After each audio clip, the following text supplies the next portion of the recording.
Nah, akhirnya pas mau sebulan, apa coba yang terjadi? Kan saya harus mengambilkan 25 juta. Belum ada. Gitu, ya. Nah, apa yang saya lakukan? Saya kembali berserah. Ini sebulan saya belum ketemu caranya. Bagaimana sebulan saya bisa dapat uangnya gitu. Apa yang saya lakukan? Yang saya lakukan adalah berserah lagi. Ini saya tidak sanggup, nggak ada cara lagi saya. Tiba-tiba Teman-teman mungkin bisa di explore lebih detail lagi Om. Di materi offline itu materi apa saja sih yang nanti akan diberikan oleh Om Bimo ke teman-teman yang mau join? Ya, jadi di materi offline itu sebenarnya offline ini sebenarnya membantu teman-teman memfasilitasi yang ketika di online ini belum bisa praktek mandiri. Jadi nanti yang materi online per batch 8 ini saya rombak karena saya berikan arahan jauh lebih detail lagi supaya satu untuk praktek mandiri. Contoh misalkan kayak belief system penghambat finansial. Ini kan kita harus ketemu nih Mas, yang program siapa? Ada nggak sosok otoritas lain yang bisa menggantikan? Lalu dikasih fakta kebalikan. Lalu ini belief system baru. Nah, ini salah satunya di kelas online. Kalau mereka bisa mandiri di materi online dan berhasil, ya syukur. Tapi kalau belum, saya fasilitasi.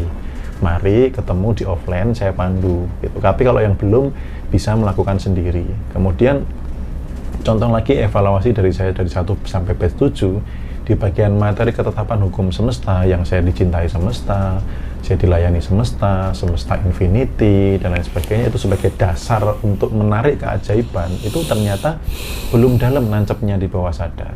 Nah, di kelas offline itu nanti saya pandu Mas, langsung untuk itu saya install di bawah sadar, saya kasih anchoring. Jadi ketika misalkan saya menyatukan jari jempol dengan telunjuk, asal belum ada program baru, program lama sebelumnya, ketika saya melakukan ini di rumah ketika mereka pulang, mereka tuh langsung merasakan seperti di kelas. Jadi dalam kondisi yang aman, itu bisa langsung kondisi meditatif, Mas, langsung begini. Langsung memancarkan apa namanya ketetapan-ketetapan semesta tadi. Nah, kalau sudah terbiasa kayak saya ini nggak perlu begitu, sudah memancarkan bahwa semesta itu infinity, bahwa semesta melayani saya kemana-mana, datang keajaiban keberuntungan. Nah, karena di materi online ini ada beberapa yang belum nancep, saya bantu, termasuk materi yang jati diri higher self, untuk mendata, saya di program apa sih sama orang lain, anak nakal, anak malas, anak bodoh, dasar apa, misalkan gendut, pesek, atau pelupa, atau ceroboh, atau apa. Nah, kemudian yang dari diri juga, saya itu orangnya gini, saya orangnya gini, itu kan didata semua tuh, karena itu kan diri yang palsu. Nah, itu diberesin. Beresinnya nanti saya di online saya padu juga, ya, intinya memaafkan siapa yang memprogram dan lain sebagainya. Nah, di offline itu saya pandu by bawah sadar. Nah, setelah itu untuk menghadirkan higher self itu juga saya pandu. Semuanya di dalam kondisi hipnosis, Mas. Iya. Gitu. Karena saya kan juga seorang hipnoterapis juga, jadi sudah ada sertifikasi juga, ada BNSP juga. Jadi teman-teman saya pandu gitu. Kemudian ada juga tentang meningkatkan energi diri. Karena kan ada yang narik uang dengan cara ajaib. Nah, tapi narik ini kan butuh energi, Mas. Nah, energi ini kan perlu dikuatkan dulu nih. Energi tubuh ini dikuatkan dulu dengan melibatkan semesta, kita serap energi semesta. Sebelumnya minta izin dulu kepada sang pencipta energi supaya tidak sombong.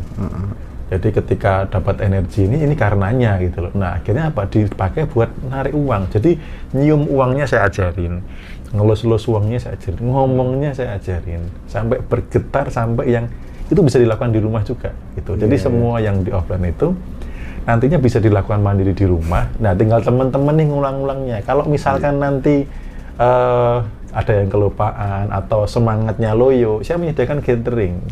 Kayak di Jakarta nanti tanggal 7 sebelum offline saya catering dulu. Alumni-alumni saya kumpulkan, yuk kumpul, dapat keajaiban apa, butuh pendalaman materi apa. Nah, kemarin di Jogja, Mas, itu ketemu, mereka pengen request diperdalam tentang teknik mata bayi. Karena mata bayi ini bisa memutus pola tidak baik di masa lalu, entah itu sial, apes, apa. Pokoknya pola-pola buruk, termasuk pola hutang, nggak selesai-selesai.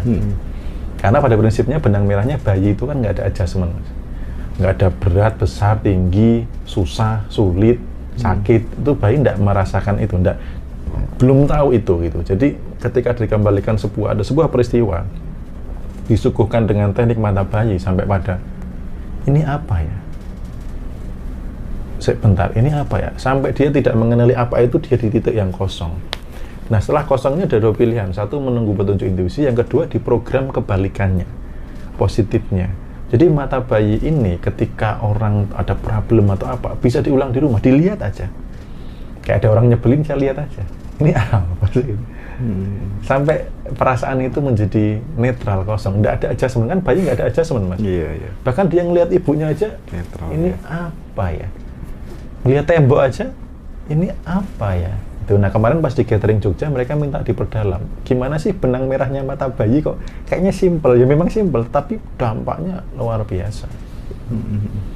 Tapi saya benar-benar mengalami fase yang sangat beruntung banget gitu ya. Belajar NLP dari Pak Mardigu, ya kan, vibrasi dari Om Bimo, kekuatan pikiran dari Mas Firman dan berbagai macam yang lainnya gitu. Jadi sekarang tuh jadi lebih pede banget gitu loh, Om. Jadi dulu itu saya mencapai 15 sumber penghasilan. Itu sesuatu yang mustahil.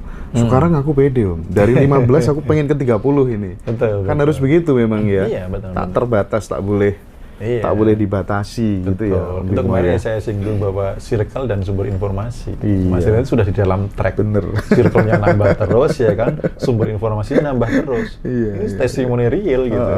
Jadi kalau disiplin melakukan itu, udah pencapaian masih luar biasa kok. Tinggal cek aja yang belum jadi apa-apa, circle-mu siapa. Ya bulan ini baca buku apa atau dapat ilmu apa, itu aja yang dikoreksi. Oke, siap. Nah, bagaimana caranya agar pikiran itu, Om, selalu positif gitu? Ini yang paling susah kan itu. Kalau Om Bimo latihannya gimana? Saya nggak bisa selalu positif. Nggak bisa ya? Nggak bisa. Karena ya yin yang dan sebagainya, Normal dominannya, normal lah gitu. Karena berpikir negatif itu di kala tertentu itu penting, Mas.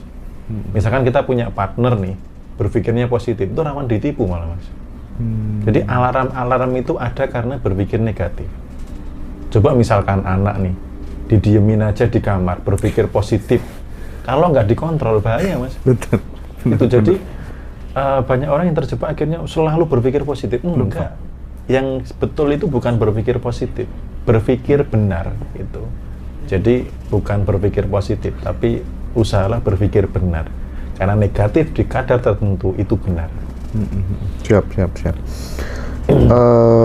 Bagaimana cara memantaskan diri agar rezeki berkelimpahan? Cara memantaskan, padahal belum pantas tapi dipantas-pantaskan, gimana caranya? Cara memantaskan itu banyak cara sih, Mas. Jadi memang membayangkan dulu sudah di posisi kaya gitu.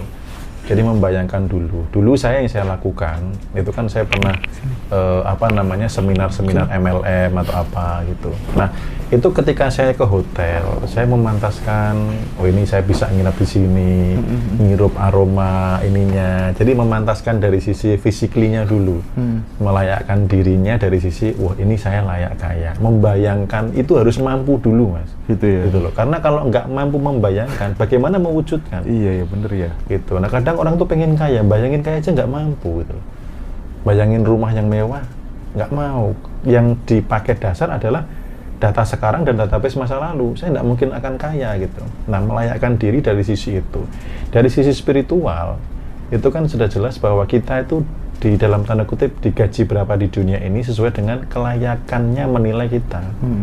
Nah, apa yang membuat kita bisa dinilai layak nerima besar? Nah, sesuai dengan ajaran agama masing-masing. Ketika diamanai kecil, ya lebih amanah. Itu kan memantaskan diri. Itu berbagi dan lain sebagainya gitu. Saya teringat waktu 2004 pemilu, Mas. 2004 Oh, 2004 tuh saya pakai sepeda Honda gitu, keliling perumahan-perumahan, jualan majalah, majalah jauh banget, lihat rumahnya orang, nanti aku bakal seperti ini. Ya, banyak orang nggak berani, Mas, begitu. Itu rumahku, cuman gitu aja nggak berani. Itu soal circle aja sebenarnya, karena saya berada di lingkungan yang tepat waktu itu. Teman-teman saya dari Lombok, dari mana-mana gitu kan, baca buku, motivasi segala macam itu penting.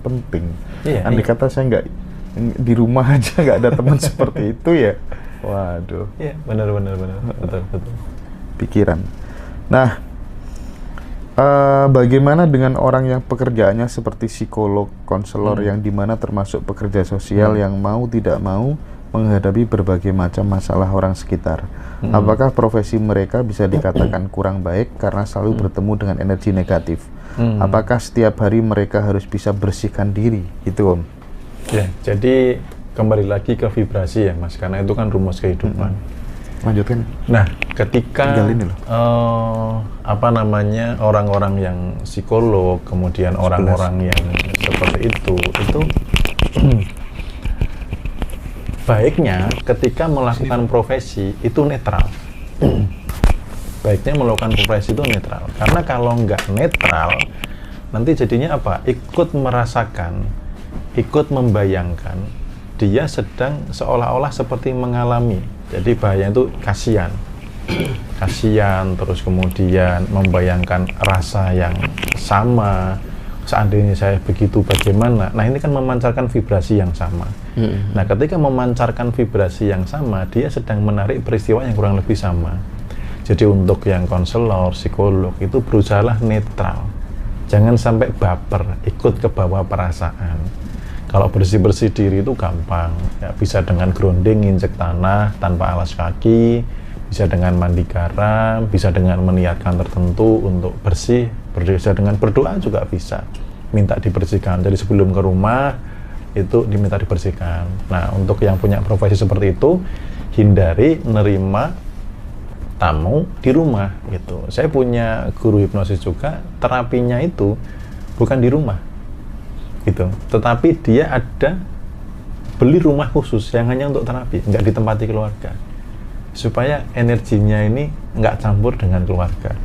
Nah kemarin ada peserta yang setelah ikut kelas offline itu berusaha merilis karyawannya ada di rumah itu, anaknya rewel karena kena dampak vibrasinya gitu. Jadi untuk yang profesi seperti itu yang terpenting adalah vibrasinya, jangan sampai ikut ke negatif. Jadi ketika mendengarkan netral aja. Memang butuh belajar sih. Itu saya pun juga sama. Makanya di di grup saya batasin. Kalau ada yang mau curhat saya enggak mau. Kalau mau bertumbuh ayo. Karena curhat ini kan buang sampah nih. Saya kan bukan tempat sampah. Saya tempat untuk bertumbuh bersama. Gitu loh. Jadi untuk nerima seperti itu fokusnya ke arah solusi, bukan ke yang negatif, dan harus netral gitu. Oke Om Bimo. Om Bimo melanjutkan Mas Hendra. Mas Hendra berubah nih. Ini Mas Bimo. Apakah Om Bimo masih suka merasa khawatir atau cemas, memikirkan sesuatu yang buruk menimpa diri Om Bimo? Enggak pernah. Karena khawatir itu kan gampang banget. Saya punya anchoring ya. Kalau khawatir itu seperti jeruk nipis. Jadi ketika kan khawatir itu kan pikiran lompat ke depan kan, yang negatif kan. Nah ketika saya itu saya gambar pipi saya, jeruk nipis. Maksudnya apa? Belum terjadi. Tapi seolah-olah saya sudah merasakan jadi sedih, cemas, khawatir, dedek, bahkan beberapa sampai asam lambung loh orang-orang di luar sana. Saya cek yang punya keluhan asam lambung, ternyata kekhawatirannya tinggi. Iya, jadi ketika ingat gitu kan kayak kerucuk gitu ya, asam lambungnya langsung syur gitu. Iya, sering bertahap gitu. Nah itu karena apa? Kekhawatiran yang dipelihara. Jadi ketika lompat ke masa depan, udah langsung aja present gitu. Nah yang teman-teman yang sudah ikut offline, saya kasih meditasi present, happiness instant. Jadi seruat apapun peristiwanya, tinggal melakukan meditasi happiness instant langsung hilang. Hanya untuk mengembalikan present. Nanti kalau sudah terbiasa kayak saya gini, ya udah langsung kembalikan aja. Sekarang kan baik-baik aja, saldo rekening masih banyak ya, anak istri sehat gitu. Jadi kenapa khawatir? Padahal bersyukur aja nikmatnya ditambahkan. Nah kadang orang yang khawatir itu nggak sadar, makanya kesadaran ini, belajar kesadaran itu sangat penting sekali. Orang yang khawatir kalau nggak sadar sedang khawatir, wah dia tersueret terus loh. Bahkan bisa jadi pagi sampai malam khawatir aja, mau tidur aja khawatir. Bangun tidur wis deg-degan khawatir itu. Nah tapi kalau bagi orang yang sadar bahwa khawatir ini force, ini menarik peristiwa negatif, dia akan berupaya supaya apa? Gak khawatir. Caranya gimana? Oke, present. Present itu apa? Mikir sekarang. Detik ini apa yang, coba misalkan Mas, detik ini apa yang membuat, apa yang peristiwa apa yang menjadikan tidak enak? Kan sekarang sehat, ya kan? Ya, di dompet ada uang, ya kan? Ada rekening ada. Iya. Saat ini, masa sekarang gitu. Kalau sebaliknya orang yang cenderung ke masa lalu, dia adanya apa? Penyesalan. dulu kok saya begitu, terus trauma, gagal move on. Nah itu karena pikiran lompatnya ke belakang. Happiness tuh adanya di present, di saat ini. Gitu. Oke. Saya lanjut Om Bimo. Bagaimana cara ampuh untuk menghapus kecemasan itu tadi? Cara ampuhnya present. Jadi present. Nah kemudian perlu kesadaran juga bahwa pikiran ini kan berpotensi mencipta. Ketika terjadi pikiran dan perasaan yang selaras di medan kuantum, maka peristiwanya akan terjadi. Nah sekarang maunya gimana? Maunya yang jelek apa yang baik? Yang baik, betul. Kenapa nggak mikirin yang baik? Sama-sama bakalan terjadi. Sebenarnya sesimpel itu. Tapi manusia tuh uniknya gini, lebih suka, lebih cenderung, lebih sering memikirkan hal-hal yang tidak dimau daripada yang dimau. Benar nggak? Kenapa gitu loh? Kalau nggak pengen bangkrut, kenapa mikirin bangkrut? Kamu sedang narik gitu loh. Kalau nggak mau miskin, kenapa mikirin kemiskinan? Mau nggak? Enggak. Ya sudah, mikir yang baik-baik. Makanya dulu titik peralihan saya dari minus ke plus ini apa? Walaupun kondisi saya cicilannya banyak, sebulan ada puluhan juta, apa yang saya lakukan? Saya mau tidur itu loh, bayangin rumah saya yang indah, gitu loh. Bayangin bisnis saya yang berkembang pesat, bayangin saldo rekening. Kan sama-sama bayangin, sama-sama belum terjadi. Milih mana? Sama-sama bisa membuat potensi peristiwa terjadi. Milih yang negatif apa yang positif? Tinggal keputusan nanti di sini. Gitu. Kalau misalnya kondisi darurat, Om Bimo, misalnya besok waktunya bayar utang, nah itu kan otomatis kan pasti terjadi kecemasan, khawatir. Dari mana besok dapat untuk setoran? Cemas dan khawatir itu bikin lunas nggak? Ya, curhat.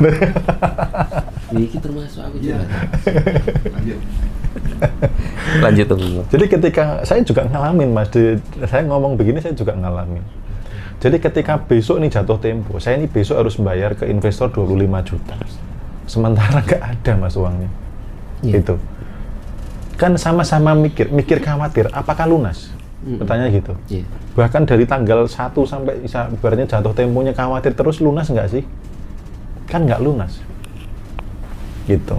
Jadi sama-sama bikin nggak lunas, daripada khawatir, saya milih berserah. Gitu. Jadi ketika besok saya harus bayar yang 25 juta, ini pengalaman real, pengalaman pribadi. Apa yang saya lakukan? Saya berserah. Tuhan, ini seorang Bimo tidak mampu. Ini butuh campur tanganmu. Tiba-tiba apa Mas? Ketika saya berserah, saya nyerah, saya dapat, ya dulu saya belum mengenal bahwa itu intuisi. Saya dapat seperti bisikan bahwa nego ulang 1 bulan ke depan. Akhirnya restrukturisasi. Akhirnya saya ngomong, Bu, ini saya lagi rame-ramenya penjualan. Walaupun sedang pandemi, tapi ini online rame banget.